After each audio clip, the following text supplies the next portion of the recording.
To ensure our youth are prepared for the financial realities of life, a financial education is a must. At the high school level, it is critical they're receiving something before they're off making mistakes and getting into financially challenging positions that could put them behind for many years. And to do so, we need to deliver financial education with enough time and rigor to make a real difference. That's why we're calling on 4 years of financial education, or 8 total semesters. And time and rigor directly impact the outcomes students have. For example, if a student just has a 1 semester course, they're not able to get to the level they need to make a real difference. We use a few frameworks to illustrate this. We use Bloom's higher taxonomy of higher order thinking skill sets and Webb's depth of knowledge. Both of them illustrate that low order thinking skill sets like memorization, recall, reproduction will do very little. Now, they may be able to pass a pre and post test, but it really won't impact them in a positive way when it comes to making financial decisions as an adult. However, if we get them to higher order thinking skill sets, application, analysis, creation, now we have made a real impact. Now they have the confidence and competencies to make qualified financial decisions. And that's where we need to get them, and it does take time. So that 4 years is critical. Now I'm going to cover what that outline of that 4 year program looks like, but first let's review the state of financial literacy in high school across this country. Sadly, most kids will never receive a financial education, 0 hours in high school. Those that are in states that mandate financial literacy education will get about 25 hours, actually less than 25 hours on average.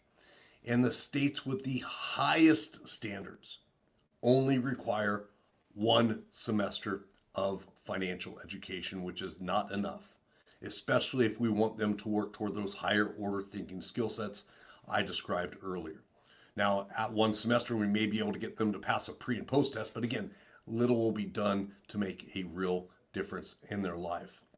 And when you couple this with the fact that all states fail to meet minimum education standards, basic things like qualified teachers, outcome-based curriculum, vetted materials in the classroom, now you have a real problem.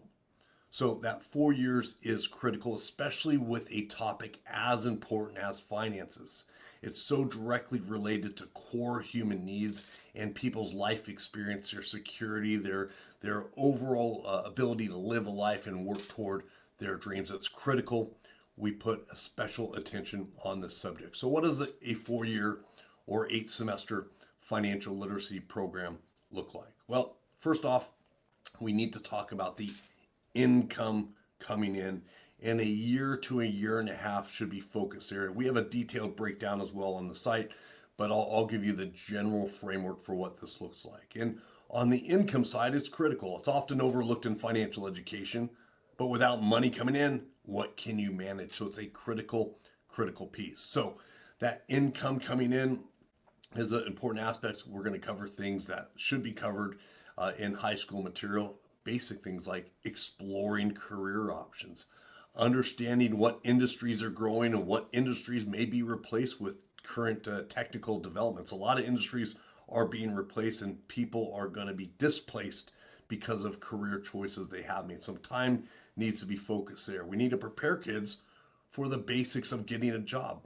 Kids nowadays don't graduate with a resume or practice interviewing or completing application. All that needs to be done at the high school level. In addition, we need to ensure that they have a clean online presence, because the first thing employers do, look people up online. So there's a lot that we need to do in a year and a half. And the reality is 1 semester, again, is only 50 teachable hours. So it's like going to work for 1 week, Monday through Friday. So that's 1 semester. So a year and a half is really only 3 weeks of training on the specific skill set of being able to earn money, explore careers, and understand the skill sets required. And we can also help them develop core soft skills that employers are looking for today. Things like customer service, the ability to communicate effectively with bosses, be a team member. So all these things need to be taught because otherwise they're learning on the job and in a way that may or may not be positive for them. We can help them be a valued employee and get a job by training students on that. And again, income is the core of any finances. Without income, there's nothing to manage. The second part is about a year and a half to 2 years focused on near term life events the students will experience. We know the life events they're going to experience. Things like moving out on their own, possibly buying a car, what to do when the flood of credit card offers come when you turn 18, how to set up your accounts and set up calendars and systems to make sure you're following processes and procedures to manage your finances accordingly. And all these things can be real world in nature, right? Sophomores and juniors are looking for cars, and oftentimes kids get way behind the eight ball because they buy very expensive cars and they're having to make larger payments. I see it all the time on college campuses and high school campuses I visit. They have no idea what to do when they move out on their own. So many are stuck at home for years or they don't have that plan. We can actually have them apply that through project-based learning, which takes time. This means they're contacting the gas company, contacting the cable company, developing their own financial plan for the near term and these near term life events that they're going to experience. We want to protect them so they're not making credit mistakes, getting too leveraged in buying things that they can't afford, making a mistake with a rental. All these things can impact their credit, their finances, and can carry with them for many years. Oftentimes, the biggest problem adults have with their finances stem back to early financial decisions. That's why this focus on near term life events is important.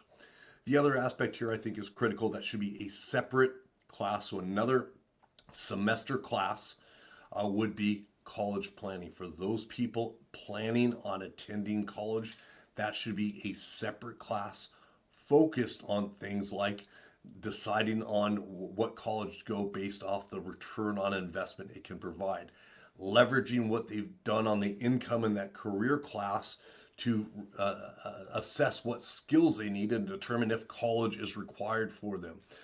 Things like applying for scholarships, right? Considering what their overall plan is. Should they go to a 2 year, then transfer to 4 year? What's their overall plan and what level of higher education do they need? This will be a great way to save people money from one of the largest problems people are facing today, student loan debt, $1.7 trillion impact in this country today. So major problem. The last last semester should be focused on long-term planning. So they're planning out that longer-term vision. What does that look like to them? When are they thinking they're going to retire? What are some of the main life events? Do they want to have a family? Do they want to have a kid? How will this impact their longer term plan and budget? In addition, a focus on really teaching them about the power of compounding interest and how it can positively impact them now and in the future. And it gives them hope for the future too, right? When they see they can save $100, $200, and then it can actually grow to a significant amount over time, it's exciting for them. The other key takeaways here is more general exploration of various investment options to help them find things they're interested in. So they can explore real estate, crypto, they can explore stocks and other aspects. And the goal isn't to have them invest, it's to find that interest and that passion and that vehicle that they want to learn more about.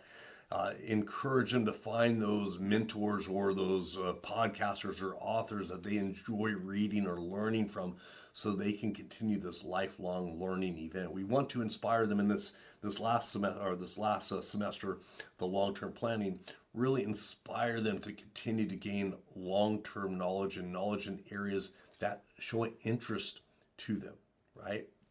So again, we focus on the income side for a year, year and a half. We focus on the near-term life events, which really throws a lot of people off course, so they're prepared, they don't make mistakes, and they're getting off on the right footing, so they're able to save money. And we give them some exploratory areas into that long-term planning. We cannot cram this into one semester. We cannot cram this into 1 year. It's impossible. It needs time and rigor to make a real difference. So through these classes, they're able to create plans, analyze different situations, think through their vision and what they want to do for the future. All these things are critical so they can be prepared to get a job, to be a good employee, to avoid trouble, to be self-sufficient and contributing members of society. It takes time, it takes effort, it takes people elevating these standards, and we cannot be complacent with these states that have one semester. Again, that does little to nothing. That's 50 teachable hours, one work week, does little to nothing. Join us on our advocacy committee. We are pushing for a 4-year, 8-semester financial education program across the United States in high schools to ensure our youth are prepared for what's to come.